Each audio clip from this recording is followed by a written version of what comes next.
There are a few dignitaries that we have in the audience, and there's too many to name them all. But I like to just mention at least two in sincere humbleness, and that is one, Ms. Baina Bello of the Haitian Women for Haitian Refugees, who's in the audience, and also Mr. Alexis Burke, Vice President of the New York Times. I thank you both. And now this meeting will be turned over to His Holiness as the question and answer session will now proceed.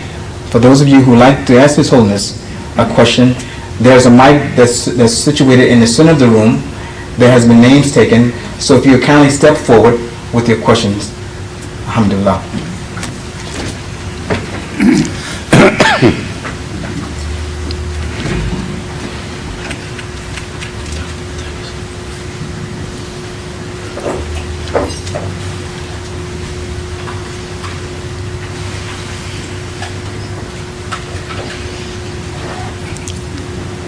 Have you already listed the names of those who wanted to ask questions?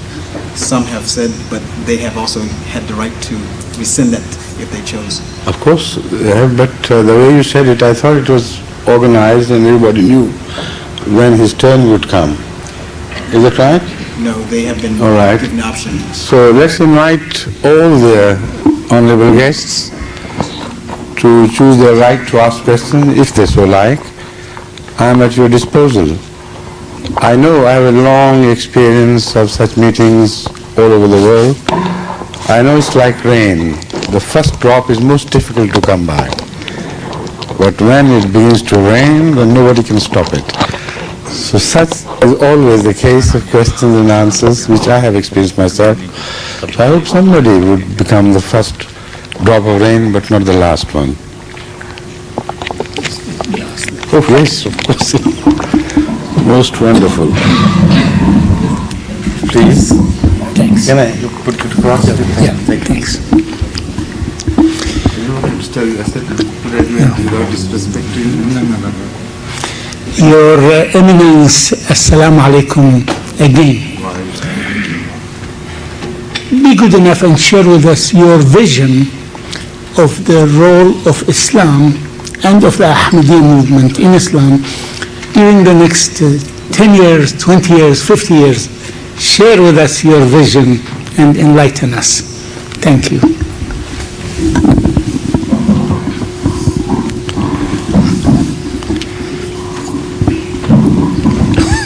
My very dear friend, more than a friend, a very dear brother to me,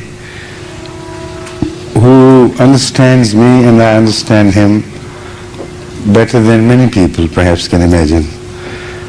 He has asked me a question which is so comprehensive and universal in nature that it will take me the best part of the remaining hours, and I say hours, not hour, to deal with this one single question. So that is my embarrassment and difficulty, but I will try to be as brief as possibly I can be. One thing I must remind you, if you don't know it already, that a few years ago in London I delivered a lecture on the issue of Islam's response to contemporary issues, and it was a well-attended lecture. It has been now published in the form of a book. So the major questions regarding what Ahmadiyyat can do on behalf of Islam in the world of today have been discussed in that lecture, which is available in the book form. But as I said, I would briefly attempt to answer the question. I believe that Ahmadiyyat is going to play a greater role and a growingly greater role in the world affairs regarding human peace and establishment of absolute justice in the world. I believe what is lacking, what is wanting in the world of today is awareness, as in awareness that we talk big and act low. We are living a lie. we claim everywhere in the world, it's not a question of the first world or second or third world.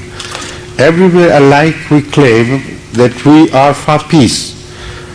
But on what platform, on what grounds are we attempting to build peace? In the air, because the peace they talk about cannot be built without the foundation and a solid foundation of absolute justice.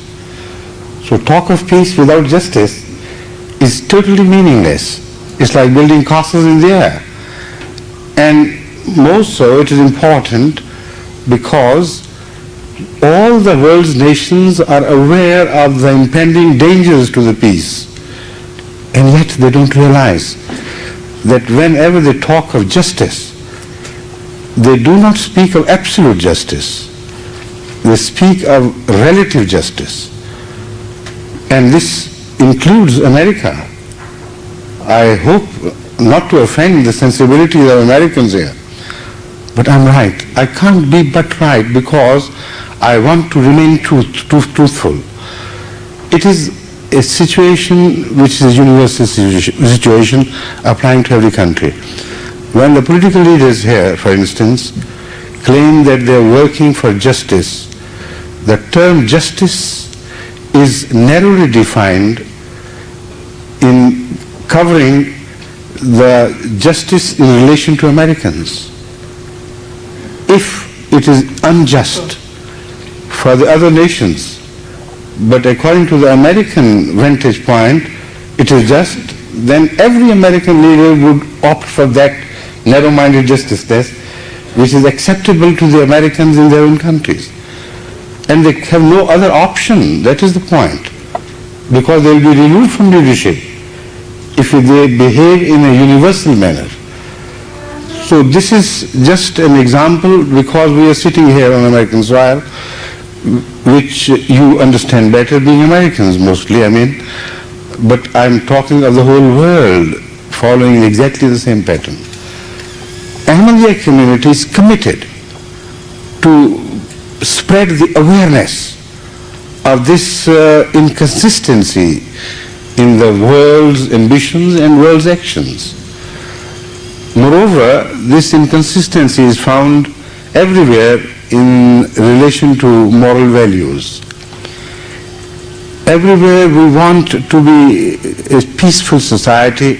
We want to do away with robbing and mugging and all sorts of atrocities committed by man against man, like before us.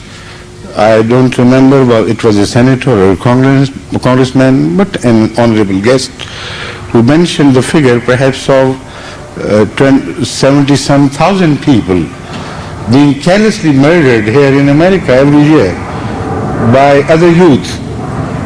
Now, we want peace, we declare it, but on what foundation? Nobody cares to analyze the issue of peace in relation to morality. And without emphasizing the role of morality, you cannot achieve peace through the law-abiding forces. It's impossible. Moreover, your media is attracting people to a life of pleasure and plenty, which is beyond the access of most people of the world, most people of every country where the media is inviting you to a life after the fashion of Hollywood, etc.